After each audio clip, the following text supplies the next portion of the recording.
Les presento a don Juan Arnau. Él ahora en su exposición nos dará una breve noticia biográfica.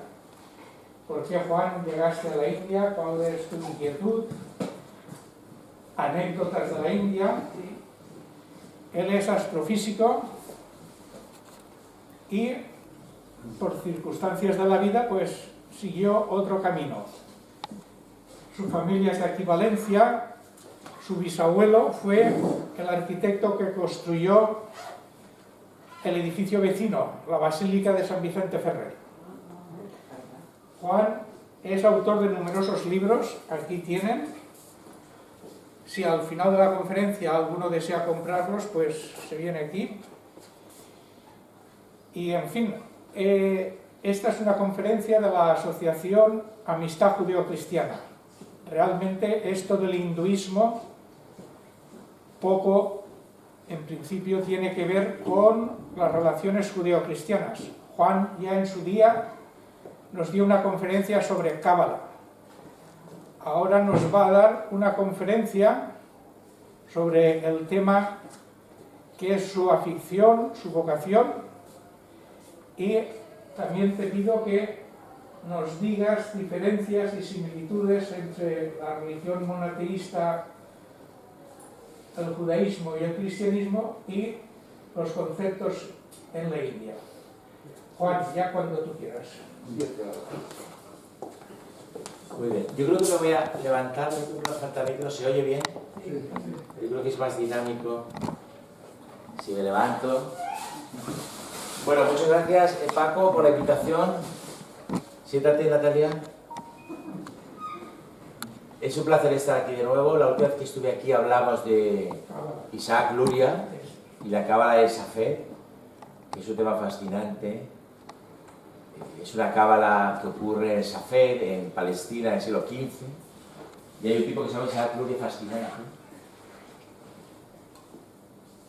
Que yo en los próximos meses publicaré un artículo en El País sobre Isaac Luria. Eso fue algo que quedó ahí sin acabar. Y bueno, hablaremos un poquito de las relaciones o cómo se ve desde la India la cuestión del monoteísmo. Y bueno, Paco me ha pedido que cuente un poco por qué yo me he dedicado a la India. Os voy a hacer una pequeña introducción y luego ya nos pondremos a explicar algunas cosas del pensamiento indio. Bueno, yo estudié astrofísica en Madrid, pero estudié ciencias desde el principio con una conciencia muy clara. Bueno, aquí hay uno de mis profesores de la Facultad de Física, es Paco, que es mi vecino y amigo. Y empecé a estudiar física con una conciencia muy clara de que yo me iba a dedicar a la física. Esto, yo siempre he pensado que era así, ahora se me olvidan cosas, pero recientemente un compañero me recordó que sí, efectivamente. Yo el primer año le dije, bueno, yo voy a hacer esta carrera, pero yo no me voy a dedicar a la física. Y él se quedó muy sorprendido, porque era una carrera que no sé si ahora sigue siendo tan difícil, pero entonces era muy difícil. Bueno, total, que yo en esa época estudiantil veraneaba en un pueblo que se llama Rubiros de Mora y nuestra casa estaba a las afueras del pueblo. Y yo tenía una relación especial con las estrellas, ¿no? Con la contemplación del cielo nocturno. Ahora hay un libro muy bueno que acaba de salir que se llama La naturaleza como totalidad, que es un libro sobre la ciencia de Goethe. Goethe intentó otra vía científica y en este libro habla de esa experiencia de la totalidad que uno tiene cuando ve el cielo nocturno. Es una experiencia que tiene que ver con esa sensación de pertenencia a un todo, en este caso al universo. Normalmente, cuando estamos con la vista enfocada en objetos que están a una distancia corta, resulta más difícil y tenemos algún interés particular en ese objeto que estamos contemplando, y es de atracción o de rechazo, es más difícil tener esa experiencia de pertenencia a la totalidad.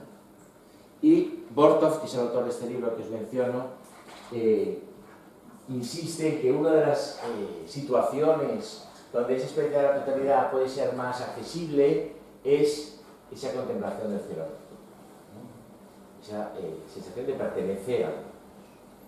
Porque claro, es difícil, hombre, si uno quiere ser astronauta puede tener algún interés particular en llegar allá, pero en general cuando vemos el cielo nocturno no tenemos un interés particular con las estrellas, de hacer algo con las estrellas, cosa que no ocurre en nuestro desempeño cotidiano. Bueno, pues nosotros tenemos una casa a las afueras del pueblo, yo subía por las noches y a veces me quedaba dormido en el tejado contemplando las estrellas, me subía a un colchón. Y esa relación magnética con el cielo estrellado me llevó a estudiar astrofísica. Entonces yo hice un pacto con mis padres que estudiaba, porque entonces no había astrofísica en Valencia, le quise a Madrid. Y a mí lo de irme a Madrid me ponía mucho. Entonces yo hice el pacto de Madrid, yo hago 3 años aquí y luego la especialidad la hago en Madrid. Y así fue.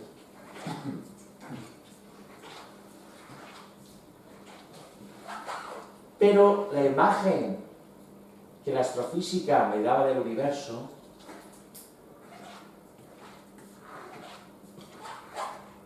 era una imagen que a mí no me acababa de convencer. Es decir, el universo estaría viendo una botella de agua. No hay ni por ningún lado, ¿no?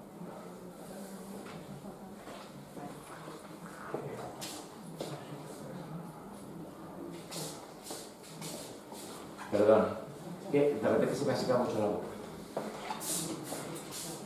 El universo, según la astrofísica, ya os voy a hacer un poco el relato a grandes pinceladas de lo que es el universo para la ciencia de hoy, para la astrofísica, que es una disciplina particular de las muchas disciplinas que hay en el ámbito de la ciencia.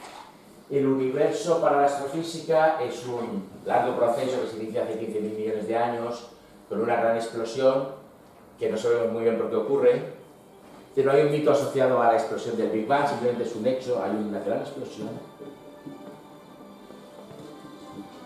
Y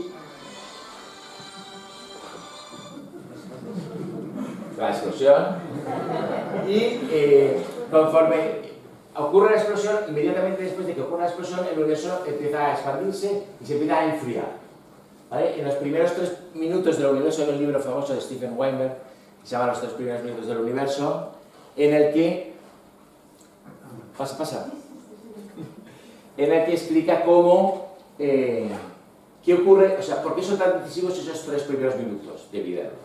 Pero bueno, la idea básica es que hay un comienzo que no sabemos por qué ocurre y el universo en principio es radiación y esa radiación se va enfriando y se van haciendo pequeños grumos en esa sopa cósmica y de esos grumos pues surgirán con el tiempo las estrellas y en el interior de las estrellas se gesta, se cuece el carbono, que es la base de la materia orgánica, que es la materia de la que estamos hechos. ¿Vale? Con lo cual, en cierto sentido, somos hijos de las estrellas, porque nuestro material químico, que es el carbono, se cuece en los interiores estelares. Pero bueno, la importancia de estas directrices, luego, conforme se forma el sistema solar, que esto es curioso porque sabemos menos de la formación del sistema solar que del origen del universo. ¿Sabéis por qué? Porque mirando muy lejos podemos ver cosas que ocurrieron hace mucho tiempo, ¿vale? Con lo cual tenemos muchos datos sobre los primeros minutos del universo, pero tenemos muy pocos datos de la formación de nuestro sistema solar. Pero bueno, el hecho es que el carbono ese que se gesta en las estrellas, cuando las estrellas son como los seres vivos, nacen, mueren y se reproducen después de morir, pero bueno, tienen ese ciclo vital y ese material, ese carbono acaba en los planetas y con la mezcla del agua y las condiciones adecuadas empieza la vida y entonces ahí entra Darwin y nos cuenta Darwin todo el resto de la historia, ¿no? La selección natural, azarosa y la competición entre diferentes especies, etcétera, hasta donde estamos. Es decir, que era un universo regido en una primera parte, por una inercia, digamos, inconsciente, ¿no?, de la materia y en una segunda parte por el azar y la selección natural.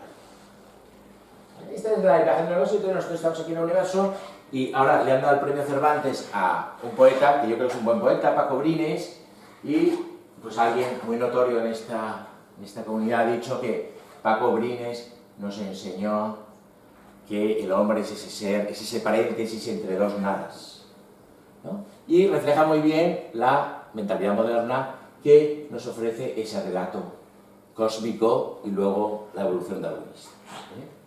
Entonces, cuando yo acabé la carrera, pues esto no me convencía. Y entonces yo quería conocer otras versiones de Windows. Y me fui a la India. A ver qué contaban ahí, a ver qué decían los sabios de la India de lo que era el Windows.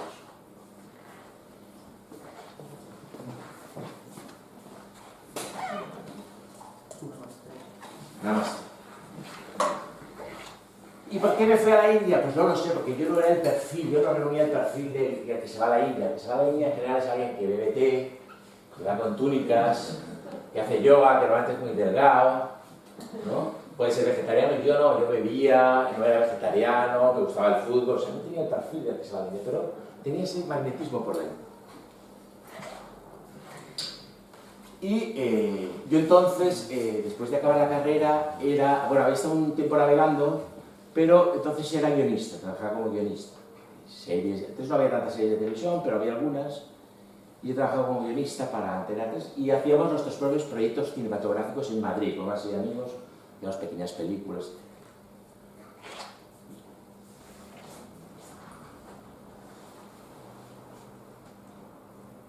Y entonces, como yo estaba en el mundo del cine, pues solicité, y esto es una anécdota que me gusta contar, también por agradecimiento, yo conocía a un crítico del mundo que se llama Manolo Marinero, que era un gran bebedor, y un gran poeta también, y este era amigo de Víctor Erice, que es un gran realizador que todos conoceréis. Y yo decidí, como me quería ir a la India, dije, bueno, pues voy a hacer un proyecto relacionado con el cine, que es lo que estoy haciendo yo ahora, ¿no? Y presenté un proyecto para estudiar lo que se llaman las art movies de Calcuta, que son, entonces Bollywood no era tan conocido, ya había una industria en Bollywood, pero las art movies eran todo el cine que se hacía en Calcuta, digamos de autor. El cine de Satyajit Ray, de todos los grandes realizadores que luego iban al Festival de Cannes y a los grandes festivales. Y mi proyecto era Getting Closer to Indian Cinema, se llama, me acuerdo del título todavía. Y Víctor Erice me hizo una carta de recomendación. Una noche, él tenía un proyecto para hacer sobre casas ocupadas en Madrid, lo llevamos, yo llevaba un taller en una casa ocupada, y entonces pasamos la noche con él y me hizo una carta de recomendación. Y fue importante porque con el tiempo descubrí, en ese momento nunca lo sabes, cuando te dan una beca nunca sabes por qué te dan una beca, pero luego con el tiempo lo acabas averiguando, resultó que el marido, que era un médico de la persona que decidía las becas, era un gran fan de Víctor Erice. Yo me imaginaba la escena del marido médico poniéndose el pijama, su mujer en la cama esperándolo y comentándole el día, pues nos han llegado estas propuestas de becas y tal, y me imagino el marido poniéndose el pijama y diciendo, dale, al dedice, ¿no? Y entonces me dieron la beca y me pude ir a la India, y cuando llegué a la India yo me iba para un año. Empecé a ir a los cines, y yo quería conocer la India, entonces yo dije, bueno, voy a recorrer la India de norte a sur, voy a ir al mar, voy a ir a todos lados y en los lugares donde vaya veré cine. Y me pasó una cosa curiosa, y es que entraba en los cines y a veces estaban vacíos, porque yo iba a horas intempestivas, a veces iba por la mañana, que había muy poca gente. Y entraba y estaba la sala vacía y había solo gente en la primera fila. O sea, digamos que había 10 espectadores y todos juntos en la primera fila.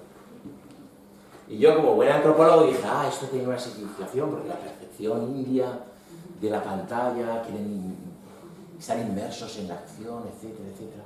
Luego con el tiempo descubrí que estar en la primera fila es más barata. ¿Vale? Entonces, la primera fila es la más barata y ya luego conforme subamos. Pero bueno, yo ya hice mis cábalas. No, ya es que la primera fila. Bueno, total, que viajé mucho por la India, hice mi estudio, tenía que hacer un estudio, mi informe, y paré en esta ciudad. Bueno, hice más o menos esta ruta, que estaba pensado, o sea, yo llegué en... La mejor fecha para ir a la India es octubre, noviembre, y yo hice esta ruta, digamos, ¿vale? Y yo pensaba ya luego en verano, que hace mucho calor, ir a los Himalayas, ¿vale? Hice esta ruta y cuando estaba por aquí, me robaron. Llevo la mochila, en esa época no había internet, no había teléfonos móviles, yo llevaba una mochila con todo lo necesario para un año y la embajada española te dejaba la oportunidad de dejar en la embajada lo que cupiera en un sobre. Entonces normalmente los viajeros dejábamos el pasaporte y el billete de avión, que tampoco era electrónico, es decir, que no lo podías perder. Dejábamos el pasaporte y el billete de avión, y ibas con una fotocopia del pasaporte y ya te morías el viaje. Y en esta parte de la India, en Cochin, me robaron todo lo que tenía para un año. Tenía una mochila tenía un ejemplar del Quijote, tenía un ajedrez pequeño, tenía una serie de cosas, ropa. Y entonces empecé a viajar por el sur de la India sin nada. Tenía dinero, porque tenía un cinturón de estos que podías esconder el dinero, y eso no me lo robaron. Me lo robaron mientras dormía en un tren, o sea, la maleta desapareció. Y entonces hice todo el viaje del sur de la India sin nada. Entonces fue una sensación, fue una especie de bendición, porque era un desprendimiento total. Yo iba sin nada. Iba más en pantalón corto, porque cuando me robaron llevaba un pantalón corto. Y recuerdo que lo primero que compré, porque claro, era muy decisivo, ¿vale? Has empezado una nueva vida, no tienes nada, ¿no? El pasado no existe. Y lo primero que compré fue un cuaderno y un bolígrafo. Un cuaderno de esos de niño, de tapa blanda, ¿no? Que se puede doblar, incluso te puedes meter. Y empecé a escribir. Hasta que llegué a un sitio, esto es interesante, no sé si me estoy extendiendo demasiado con la anécdota. Yo perdí aquí todo mi equipaje en un sitio que se llama Cochin, que está en Kerala. Y entonces hice todo el sur de la India y llegué aquí a un sitio, por casualidad, que fue un sitio muy importante para mí, y se llama Omkareshwar. ¿Vale? Y llegué ahí porque yo iba en un tren y conocía a una francesa que se llamaba Mimi, de 70 años, que vendía ropa en Málaga, y me dijo, no, tienes que conocer a Guruji. Guruji es una palabra, gurú es una palabra que habréis oído, ¿no? Es maestro en sánscrito, gurú, y la terminación ji es un sufijo sánscrito que significa respeto. Por ejemplo, Gandhi ji es el gran Gandhi, ¿no? Es como el gran maestro Guruji. O sea, si a una persona le tiene mucho respeto, dice su nombre y después dices ji, ¿no? Guruji. Y yo decía, tienes que conocer a Guruji, que era un sadhu. ¿Habéis oído esa palabra sadhu? Los sadhus son estos santones, a veces se traduce como santones, es una palabra muy fea. Son gente que va semidesnuda, lleva el pelo rastafari, ese pelo que se hacen greñas, a veces se hacen un lazo aquí en la cabeza, y son gente que ha renunciado a todo, se llaman renunciantes. Y buscan el estado de sannyasi, que es una especie de despertar. Pero bueno, es gente que en principio renuncia a todo. Hay muchísimos sadhus en la India, creo que cuando estuve yo creo que había 3 millones de sadhus. Ahora debe haber igual 12 millones o 30. El 85% son charlatanes y vagos.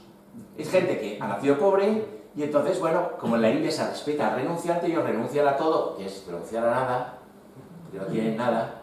Yo recuerdo cuando era niño estaba en casa de Vicente Barrera, el torero, y su padre, nosotros éramos, digamos, de izquierdas y queríamos que se compartieran las cosas y tal. Y el padre Vicente Barrera me dijo, nos dijo, éramos niños, yo tenía la edad de mis hijos ahora. Claro, vosotros queréis repartirlo todo porque no tenéis nada. Y yo pensé, tiene razón. Claro, no tenéis nada, eres un niño, no tienes nada, y que se reparta todo, algo me tocará.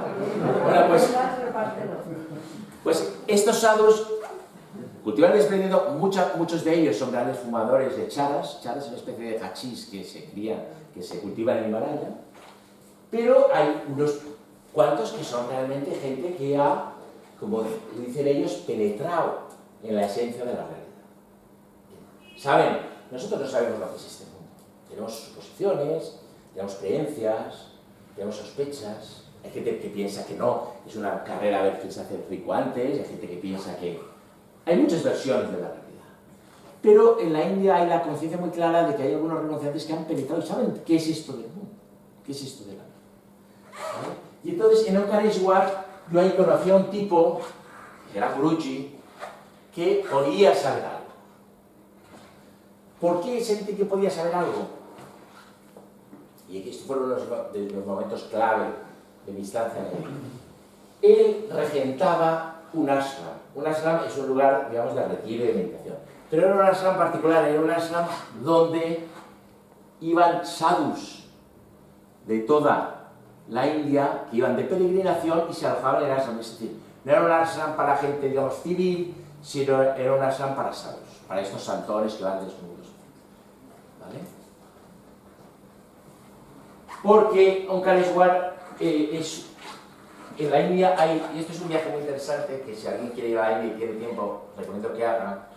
En la India hay 12 Jyoti, se dice en sánscrito, que significa luz, Lingam.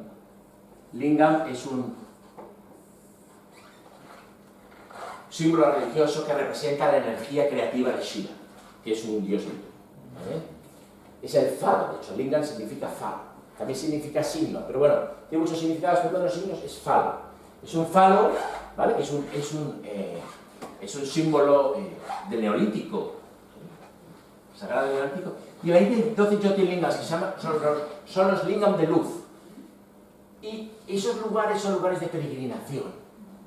Algunos lugares son muy conocidos, como Benares, que tiene un Jyotirlinga. Hay un Jyotirlinga muy importante aquí en Ujjain. Hay otro Jyotirlinga en Rishikesh, que es donde estuvieron los Beatles. ¿Vale? Hay por toda la India 12. ¿Vale? Y en Omkareshwar hay uno de ellos. Y Omkareshwar es una ciudad muy interesante porque es una ciudad como París, es de esas ciudades que crece entre las dos. O sea, el río se divide y hace una pequeña isla y la ciudad crece en esa isla y tiene pequeños ghats. Es como una Benares en pequeñita. Ahora la han estropeado porque yo estuve hace como 10 años y han hecho una presa y se ha estropeado un poco. Pero era un sitio increíble. Y ahí estaba Guruji. ¿Y por qué yo creía que Guruji sabía algo de lo que era la realidad, de lo que era esta vida? Porque era un Mahatyagi. ¿Vale? Un Mahatyagi, es una palabra sánscrita. Maha significa, es un Mahatma, grande, y Tyagi significa sacrificio. Es decir, son gente que hace grandes sacrificios. ¿Qué quiere decir? En el caso de Guruji, él había estado 12 años de pie, sin sentarse ni siquiera para dormir. ¿Vale? 12 años de pie. Esto está documentado en algunos libros sobre estas proezas que hacen estos sadhus de la India. Pero lo curioso es que su maestro, que yo lo vi una vez, había estado 28 años de pie. ¿Vale? Entonces os preguntaréis, ¿cómo es posible que una persona pueda estar 12 años de pie? ¿Vale? Bueno, hay cuestiones técnicas, por ejemplo, para dormir ellos del techo cuelgan una especie de columpio, ¿vale? Donde ponen un almohadón y se apoyan en el almohadón. De hecho, están así también por el día, cuando no se están moviendo. ¿Vale? Pero bueno, el elemento clave para poder estar 12 años o 28 años de pie es la mente. ¿Vale? Entonces ellos lo que hacen es, en la tradición del yoga, ¿vale? Que se debe a un sabio del siglo II que se llama Patanjali, ¿vale? La tradición del yoga lo que dice, el primer aforismo del yoga es Yogas Chitta Vritti Nirodha. El yoga es la detención de los procesos mentales. Es decir, el yoga te ayuda a parar la mente. Sabéis que nosotros somos como una cafetera que estamos siendo... Por eso esto se conecta con lo del cielo estrellado, porque cuando tú estás viendo el cielo estrellado, en principio, si te dejas llevar no deberías estar queriendo o deseando nada en concreto, sino teniendo esa sensación de presencia, de estar presente frente al cosmos. Bueno, pues nosotros estamos siempre con la... De hecho, en la India la mente se compara con un elefante salvaje, ¿vale? Que siempre va, es sin control. Y hay dos maneras de controlar la mente. Hay dos modos, hay dos estrategias de parar la mente. Una, y esto se conecta con todas las tradiciones monoteístas, con el judaísmo, con el islam, con el cristianismo. Una es el mantra, la oración, la palabra repetida, ¿no? De hecho, mi madre siempre que se ve en una situación apurada, pues empieza a rezar Aves Marías. Eso es como un mantra. Entonces eso te calma la mente. ¿Vale? Y otra es la respiración. Son las dos grandes ataduras con las cuales uno puede controlarse.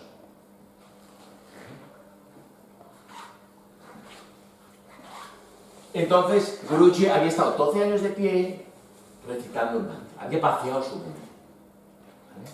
No pensaba en nada, su mente estaba detenida, con lo cual no yo decía, bueno, llevo 5 minutos, me quedan 11 años, 11 meses. No. ¿Vale? Había detenido.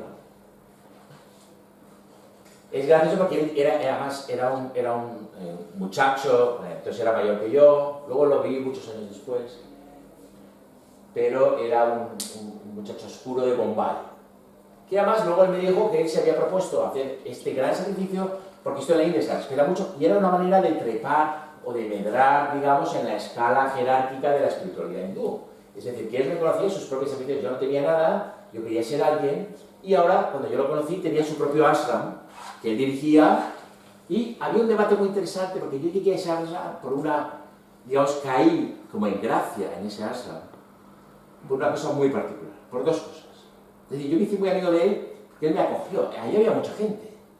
Y entonces sabéis que siempre que el maestro tiene su favorito, tal, hay celos, eso es terrible. Y él me acogió por una cosa muy singular, y luego vino otra. La primera es que yo logré comprar una gran piedra de hachís a un austriaco. En una época, en un momento del año en que no había, se llama charas, este hachís del Himalaya. Ahí se fuma continuamente, es una práctica espiritual. Y yo compré a un austriaco una gran piedra de hachís porque no había en el ashram, y era un pequeño drama. Porque se fumaba habitualmente todos los días. Se ponían hasta arriba. De hecho es muy peligroso para los occidentales, los que no estamos acostumbrados a fumar, porque la mente se te puede ir a lugares y luego igual no la puedes recuperar. Es peligroso. Pero yo llevé mi gran piedra y entonces yo fui recibido como alguien que venía del cielo con su piedra. Y la entregué. Y entonces el Guruji me dijo, tú siéntate aquí. Tal. Y yo estaba a su derecha, yo le preparaba el chilum. El chilum es una pipa que se fuma habitualmente. Se ofrece a Shankara, que es Shiva, a un Shankara, y se fuma. Y yo le preparaba el chilum. Y luego la segunda cuestión es que yo entonces hacía pequeños trucos de magia y yo le hacía magia. Y él se moría de risa. Y además pensaba, porque en la India yo llegué a la conclusión que no hay esa distinción que tenemos nosotros entre lo que es el truco y lo que es la magia verdadera. Para ellos todo es magia. Entonces no tenían problema con, no, aquí es truco. Entonces a veces venían ilustres sadhus y me llamaban, yo siempre tenía un poco de titiritero, me decían, ven, hazle magia al invitado. Yo se le hacía muy mejor eso.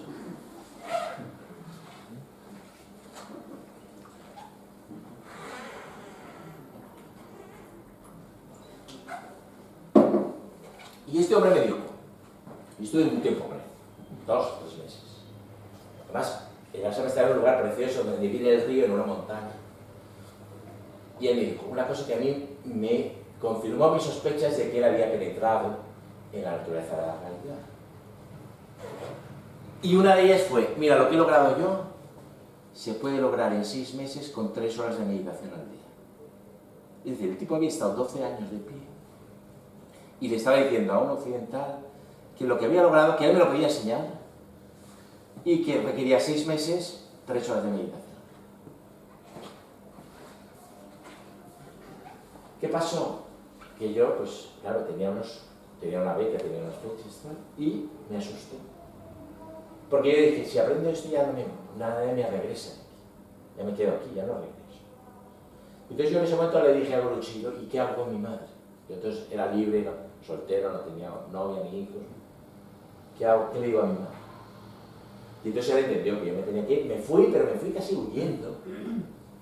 Recuerdo que era una noche. Y entonces era una noche de luna y digamos, tardamos 20 minutos en bajar de la colina hasta la ribera del río, que ya ahí estaba el camino hacia la ciudad. Y yo bajé, y cuando bajé, volví la mirada, sabía que igual era la última vez que veía el ashram, luego he vuelto. Y Guruji estaba de pie, era como algo muy cinematográfico, me hizo el sabio indio. O sea, había esperado los 20 minutos, o eso creo, igual contó y dijo, bueno, 20 minutos está abajo y mirará, no lo sé. Pero ahí lo vi, lo saludé y me fui como quien huye de la peste. Hace poco yo ahora me estoy acreditando, bueno, me he acreditado de titular de universidad, estoy con una plaza, una posición, tal. Yo siempre he sido reacio a ese papeleo administrativo que exige la universidad. Y una amiga, que es mi asesora en estos temas, que es profesora de Barcelona, me dijo, bueno, Juan, tienes 2 hijos. tienes que acreditar, haberte quedado en la India, ¿no? Si eres tan libre y tan estupendo, haberte quedado en la India. Y yo dije, pues tienes razón. Y ahí estoy haciendo papelotes. Bueno,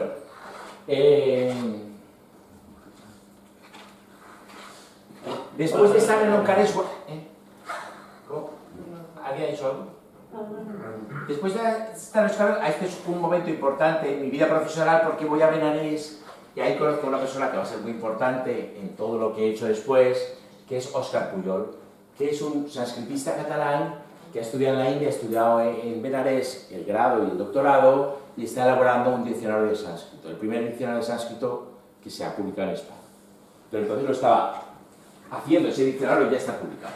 Y es un gran conocedor de la cultura india. Y entonces yo ahí empiezo a hablar con él de filosofía india. Y ahí descubro que el cine, comparado con la filosofía, no tiene ningún interés. Entonces ahí dejo completamente el cine y empiezo a leer los textos sagrados del hinduismo que, voy a hacer un poco de autopromoción, que son estos, son las Upanishads. Empiezo a leer las Upanishads. Esta es una edición que yo he preparado el año pasado con una serie de sánscritistas que son la edición completa de las Upanishads, las 13 principales Upanishads traducidas del sánscrito, con unos sánscritistas, digamos, de México, de Inglaterra y de España. Yo he dirigido el equipo, pero lo hemos hecho entre varios. Pero empiezo a leer estos libros, las Upanishads, que son los libros sagrados. Esto es como el Evangelio del hinduismo. Esto y la Bhagavad Gita, que ahora hablaremos un poco de la Bhagavad Gita. Y que es este otro libro que os enseña la señorita. Y me parece fascinante. Y encuentro esa visión del cosmos que yo echaba en falta en la cultura europea.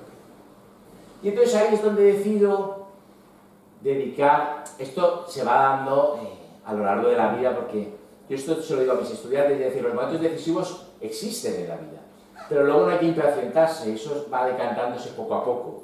Es decir, en ese momento yo decido que me voy a dedicar a la filosofía india, o que me gustaría dedicarme, pero yo soy astrofísico y hago cine. Y entonces digo, bueno, ¿cómo encaja todo esto? Pero luego regreso a España, estoy enfermo 6 meses, que es el karma que tengo que pagar por todo lo que he vivido, estoy enfermo de verdad, pierdo 23 kilos, llego con 52, ahí está mi hermana, puede testificarlo. Llego muy flaco a España y estoy 6 meses que no me reconozco, ¿vale? Como muy tranquilo, pero son 6 meses muy difíciles para mí, los más difíciles probablemente de mi vida. Y cuando me recupero, consigo una beca para estudiar un doctorado en astrofísica en la Universidad Nacional Autónoma de México. Y allá que me voy. Entonces no había becas, no había dinero para... También, nosotros hemos vivido también periodos de crisis, no había dinero para hacer investigación, entonces había muy poco. Y me voy a América a hacer un doctorado en astrofísica porque entiendo que, como decía Jung, tengo que entrar en el convento del mundo, tengo que ganarme la vida, ya está bien de ser hippie, tengo 30 años, no he hecho nada, pues ya es hora de la oración por mí. Que es lo que Jung llamaba entrar en el convento. Y en México voy a una cena, que nos emborrachamos todos los de la cena, conozco a una chica, que la conozco solo durante la cena, y me dice, hay un centro de estudios de India en el Colegio de México extraordinario, nivel Oxford. El Colegio de México es la universidad de élite que hay en México, es donde estudia la clase diplomática, es una universidad de posgrado de élite mexicana. Hecha según el modelo del Colegio de Francia, por eso se llama el Colegio de México. ¿Vale? Estudió Alfonso Reyes, donde han estudiado todos los grandes, entre otras, Fabio Paz. Y esa mujer que entra en mi vida y desaparece casi instantáneamente como si fuera un fotón, hace que yo vaya, yo tengo una beca para hacer un doctorado en astrofísica. Y estas becas pues no te puedes cambiar de disciplina, te han dado la beca para astrofísica. Y voy a conocer el Centro de Estudios de Asia-África, que es donde finalmente me he doctorado, y el director me recibe, Benjamín Preciado, y iba con mis melenas, tal. Pero yo era un europeo que venía a estudiar astrofísica y que tenía beca. Es decir, que no tenían que mantenerme. Y entonces el tío ve la oportunidad y me dice, mira, no hay nadie en India antigua. Tenemos una persona en India contemporánea. Laura Carballino, que está haciendo un trabajo sobre la partición de la India, pero de India antigua no hay nadie. Nuestro profesor de sánscrito, que es Rasil Vijay Joshi, no tiene alumnos de doctorado. Entonces déjame que te concierte una cita con Joshi para que te conozca, y si te acepta, te aceptamos. Y Joshi, que es un Jyotish, Joshi viene de Jyotish, Jyotish significa luz, como habíamos dicho, y Joshi es un astrólogo indio.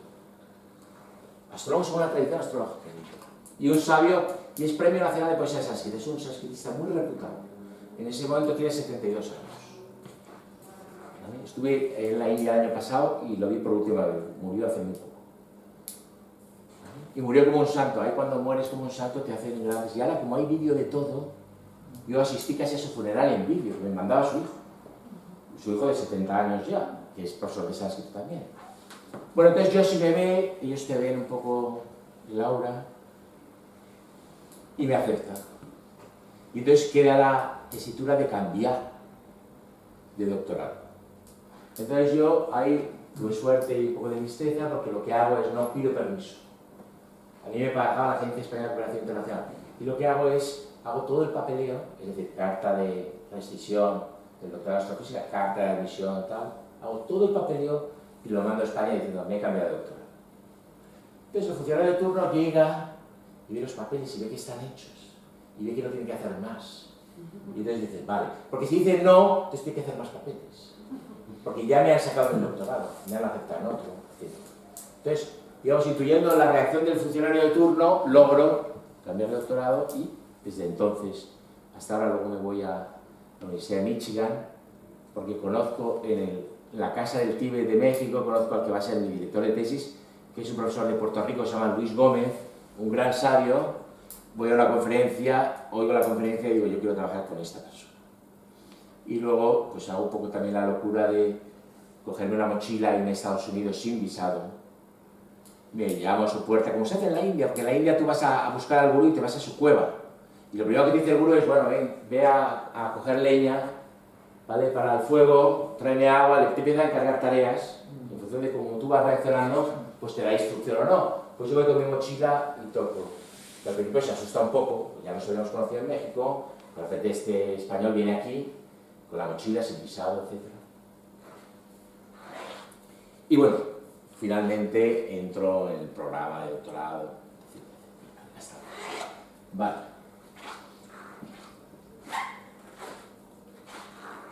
¿Cómo vamos aquí? Entonces ahora voy a contar para mí la clave de lo que es la visión india del universo, frente a nuestra visión.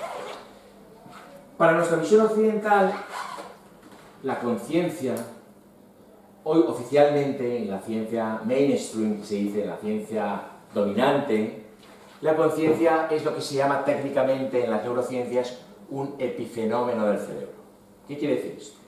Quiere decir que la evolución, la habíamos dejado en Darwin, ¿no? La evolución de las especies llega hasta el ser humano. En el ser humano se desarrolla por su actividad cognitiva durante muchos años el cerebro, y del cerebro emana una especie de tufillo que es la conciencia, que en principio es innecesaria para todo el proceso ese de la evolución, es decir, que podríamos haber sido seres sin conciencia.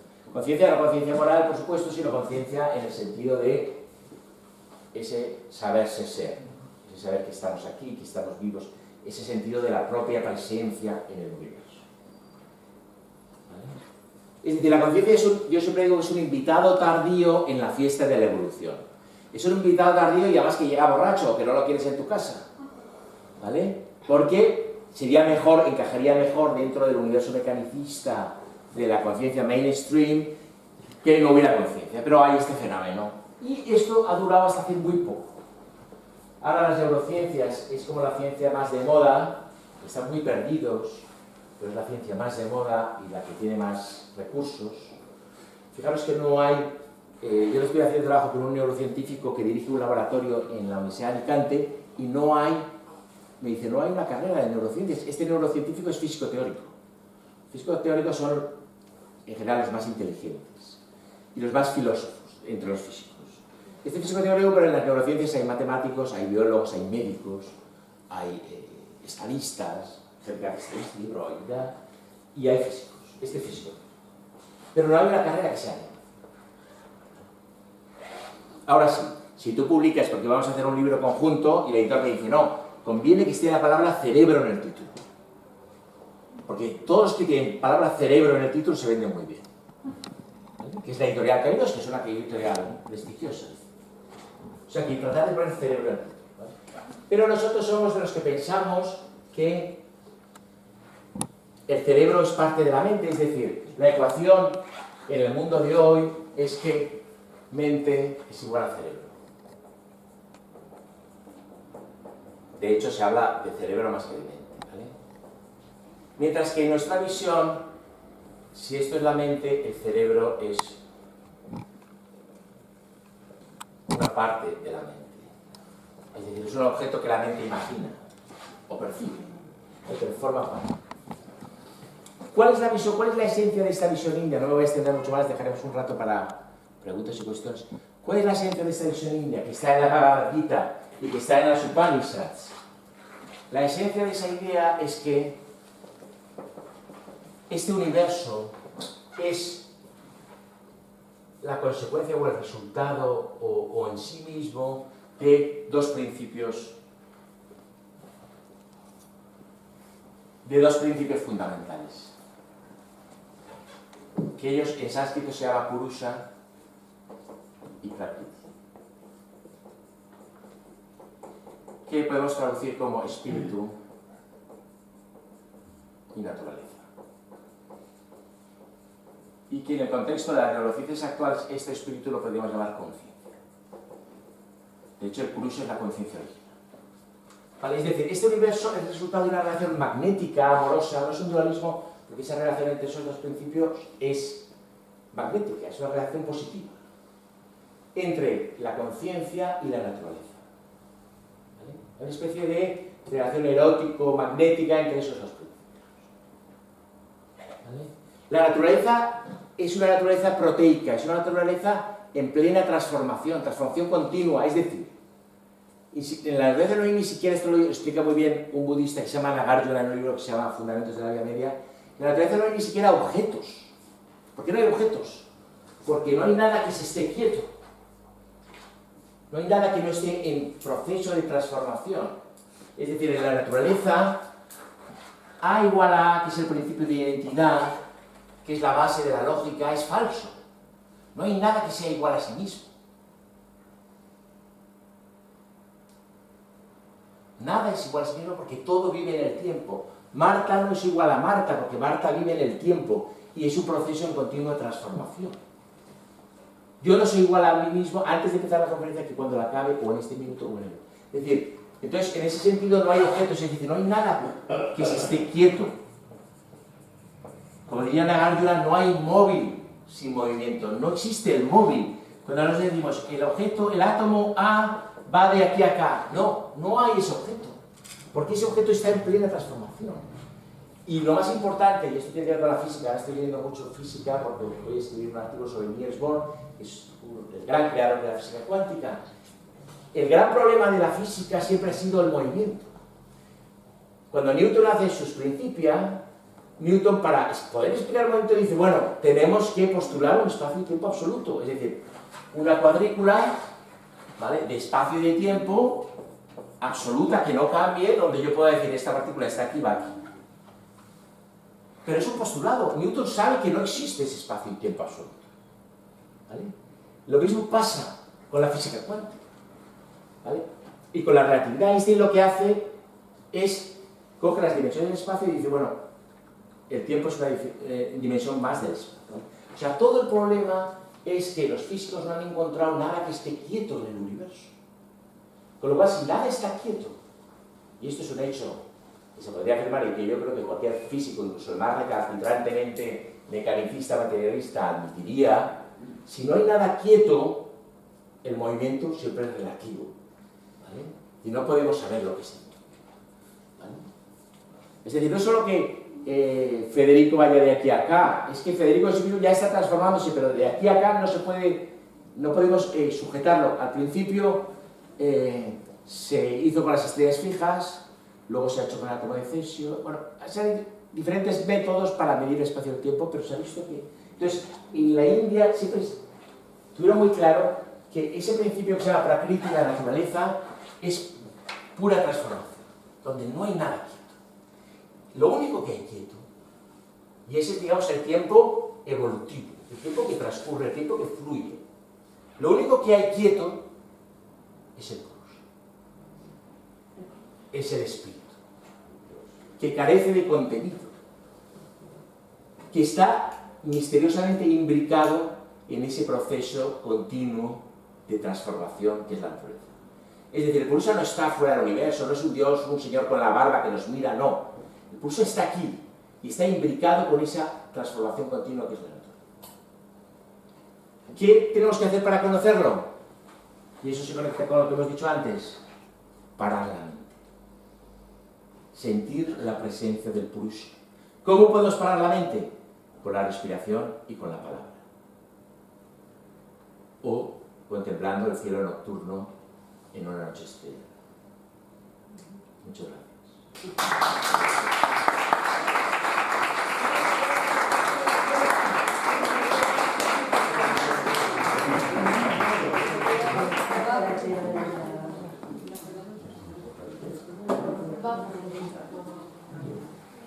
Ahora, ¿quieres?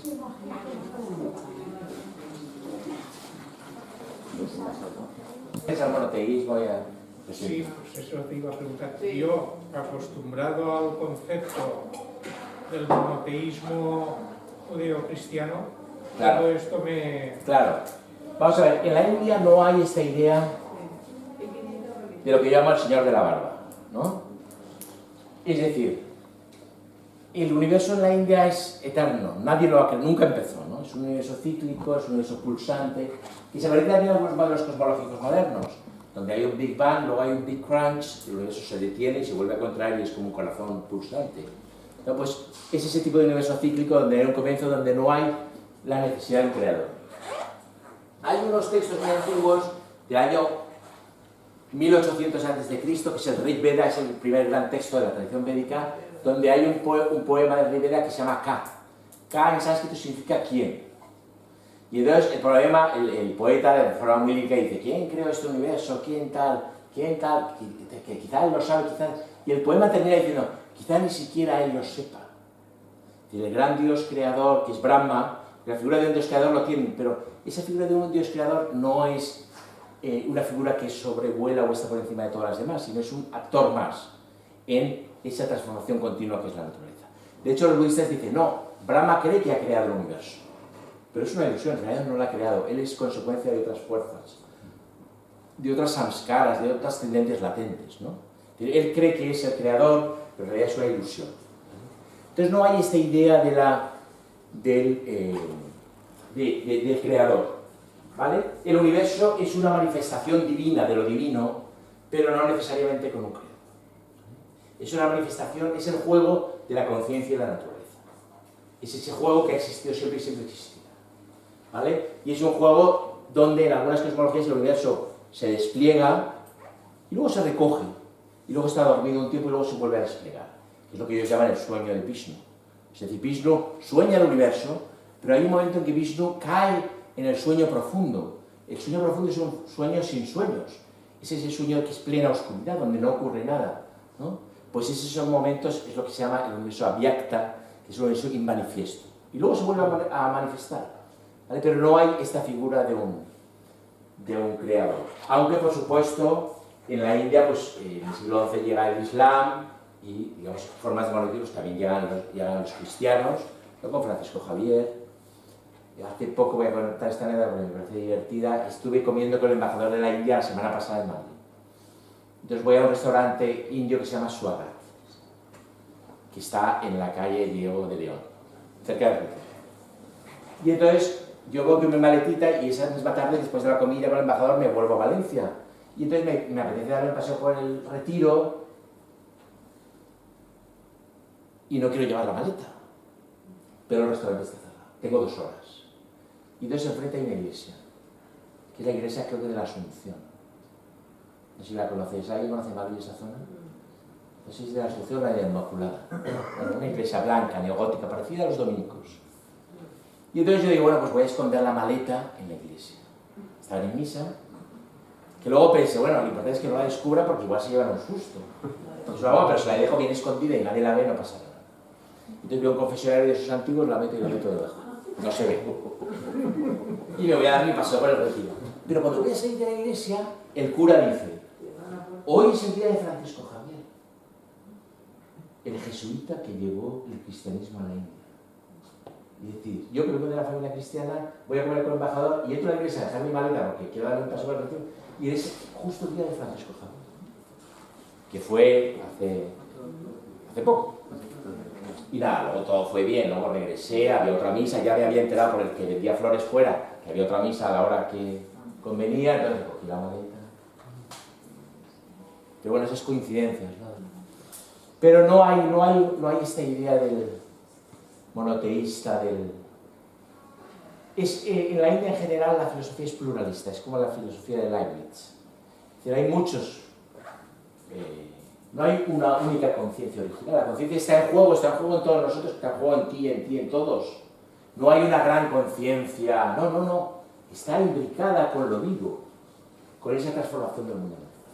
De forma que el destino del universo, que esto lo dicen muy bien los budistas, no depende de la fuerza de la gravedad ni de cataclismos cósmicos, depende de ese juego entre la naturaleza y la conciencia. De esa capacidad que tiene la conciencia de permear nuestras vidas o de los seres vivos conscientes. Esto es muy importante, es decir, no depende de la materia, ¿vale? Sino que depende de nosotros. Es como si la pelota estuviera en nuestro tejado. Entonces ahora el destino del universo está en manos de los seres vivos, desde las plantas a los insectos, a los hombres. Pues esta es una idea muy recurrente en la India. Había un contemporáneo de Buda que decía, no, el ser humano, el ser humano tiene que recorrer todas las formas de existencia y luego se libera automáticamente. Es decir, Makali Gosala, que el Buda decía que era la peor energía de todas, que tiene que ser jirafa, mono, árbol, insecto, cucaracha.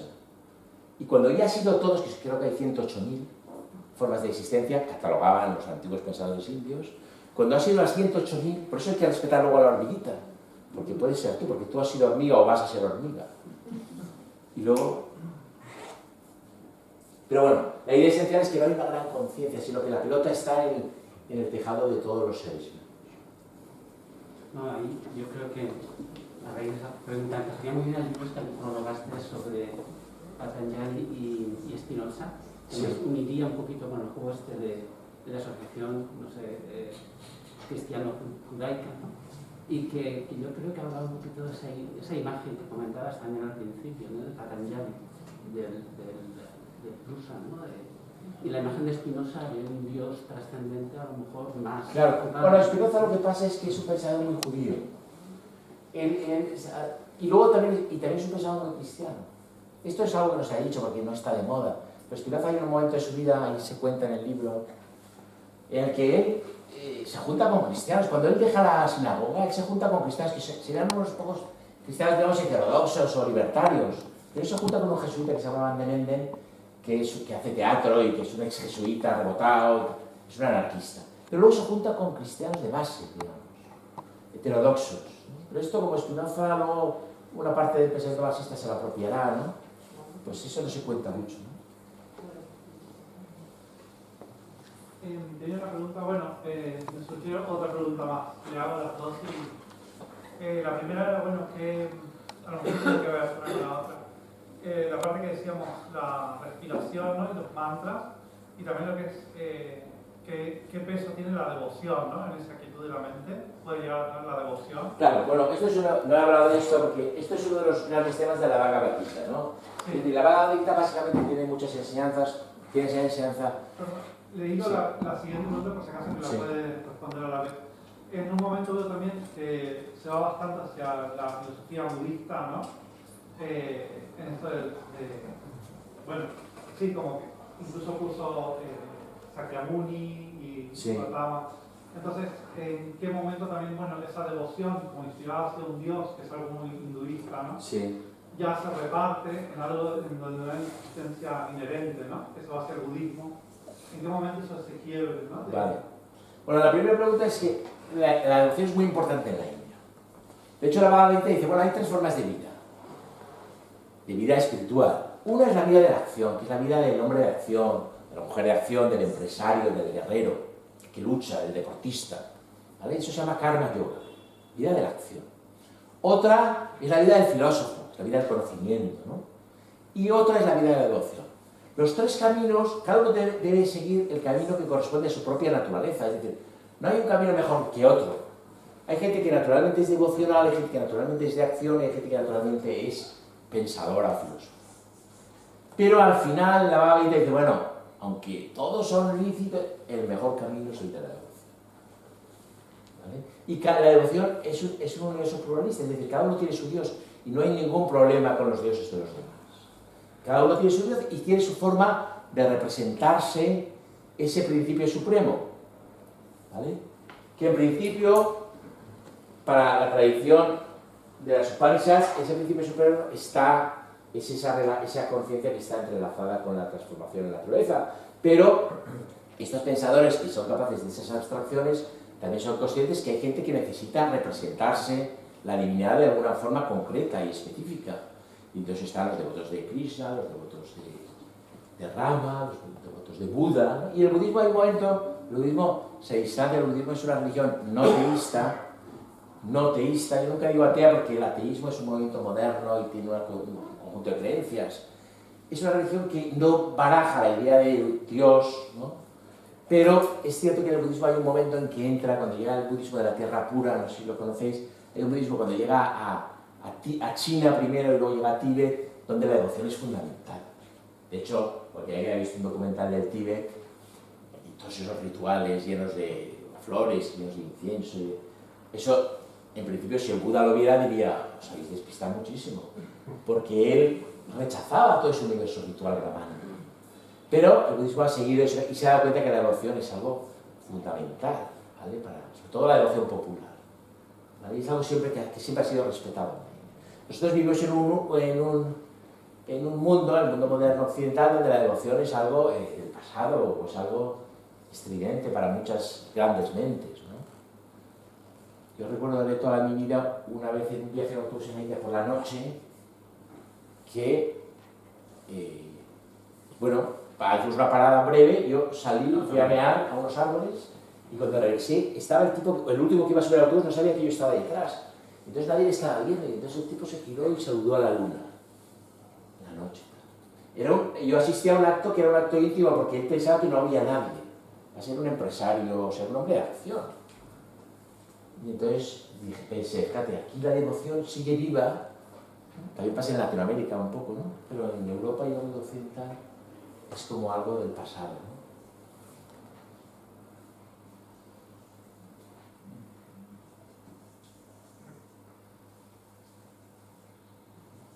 ¿Nos vamos? Bueno, pues muchas gracias. Si alguien tiene un libro firmado, estoy aquí con mi bolígrafo y ahí están los...